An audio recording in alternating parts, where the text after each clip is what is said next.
তোমার নিজস্ব যোগ্যতা আছে, তোমার মধ্যে সেই পোটেনশিয়াল আছে, তুমি চেষ্টা করলেই পারবা। এই দুইটা তুমি বিশ্বাস করো তোমার যে কোনো কাজের জন্য একদম মূল উপাদান হিসেবে কাজ করবে।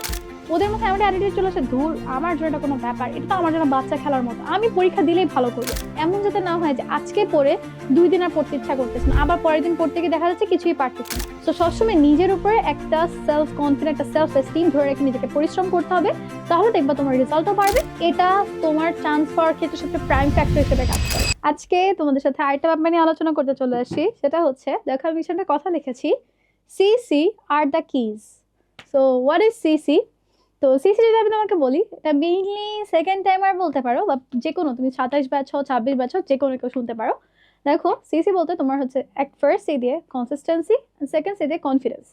এই দুইটা তুমি বিশ্বাস করো তোমার যে কোনো কাজের জন্য একদম মূল উপাদান হিসেবে কাজ করবে। ফার্স্টে চলে আসে কনফিডেন্স নিয়ে।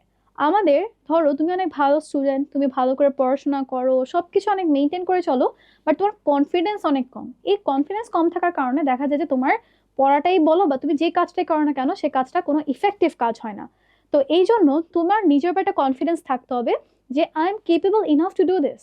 তোমার নিজস্ব যোগ্যতা আছে, তোমার মধ্যে সেই পোটেনশিয়াল আছে, তুমি চেষ্টা করলেই পারবা। অ্যান্ড এই কনফিডেন্স রাখতে হবে যে আমি এই চ্যাপ্টারটা পড়েছি, মানে এই চ্যাপ্টার থেকে যেখানে প্রশ্ন আসুক আমি পারবো। অবভিয়াসলি সেটার জন্য তোমাকে পরিশ্রম করতে হবে, সেটার হিসাব আলাদা। বাট দেখা যায় কি এই যে কনফিডেন্সের অভাবে আমাদের পরীক্ষার মার্ক বাড়ে না, বা এটা একটা সমস্যা।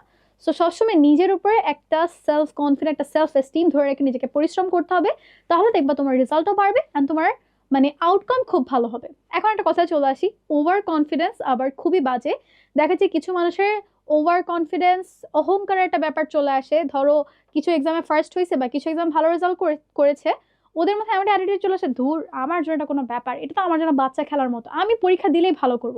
এই ওভার কনফিডেন্সের কারণে মাঝে মাঝে দেখা যায় অনেক স্টুডেন্ট চান্স পায় না, চান্স মিস করে, রেজাল্ট খারাপ করে। সো ওভার কনফিডেন্স আনা যাবে না, ঠিক ততটুকু কনফিডেন্স আনতে হবে যতটুকু কনফিডেন্স এইটুক নিজের উপরে তোমার সৃষ্টিকর্তা তোমাকে দিবে, এই ক্ষমতার উপরে বিশ্বাস, এতটুকুই আমার মনে হয় তোমার জন্য ইনাফ।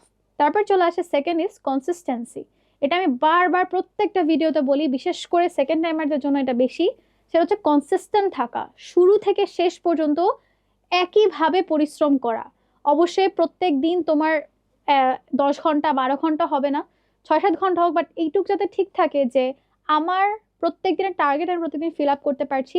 আমার ফেটিগ আসতেছে, বাট ফেটিগটা যাতে রেগুলার না হয়, এমন যাতে না হয় যে আজকে পড়ে 2 দিন আর পড়তে ইচ্ছা করতেছে না, আবার পরের দিন পড়তে গিয়ে দেখা যাচ্ছে কিছুই পারতেছি না।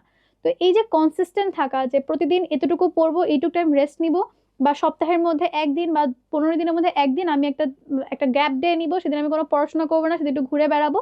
এই যে নিজের মধ্যে লম্বা টাইম ধরে কনসিস্টেন্ট থেকে পড়াশোনা করা, বিশ্বাস করা এজ আ সেকেন্ড টাইমার আমি মনে করি যে এটা তোমার চান্স পাওয়ার ক্ষেত্রে সবচেয়ে প্রাইম ফ্যাক্টর হিসেবে কাজ করে। সো আমি আশা করি তোমরা, এর আগেও আমার অনেকগুলো প্রবলেম ভিডিও আছে, সেগুলো দেখলেও মোটামুটি তোমাদের সব প্রশ্নের উত্তর পেয়ে যাবা।